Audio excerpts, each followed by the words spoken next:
You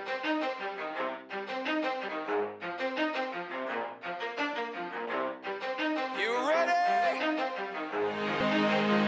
Let's go.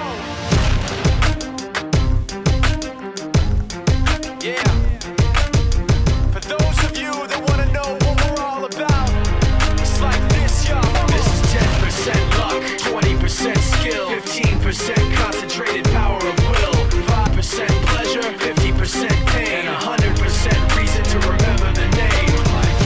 He doesn't need his name up in lights, he just wants to be heard, whether it's the beat of the mic. He feels so unlike everybody else, alone, in spite of the fact that some people still think that they know him. But fuck him, he knows the code. It's not about the salary, it's all about reality and making some noise, making a story, making sure his click stays up. That means when he puts it down, Tox picking it up. Let's go. Who the hell is he anyway? He never really talks much, never concerned with stats, but still leaving him starstruck. Humble through opportunities given despite the fact that many misjudge him cause he makes a living from writing raps. Put it together himself, now the picture connects, never asking for someone's help or to get some respect. He's on focus on what he wrote, his will is beyond reach, and now it all unfolds, the skill of an artist. This is 20% skill, 80% fear, be 100% clear, cause Ryu was ill. Who would've thought he'd be the one that set the West in flames? And I heard him wreck it with the crystal method, name of the game. Came back, dropped Megadeth, took him to church. I like Bleach, man. Ryu had this stupid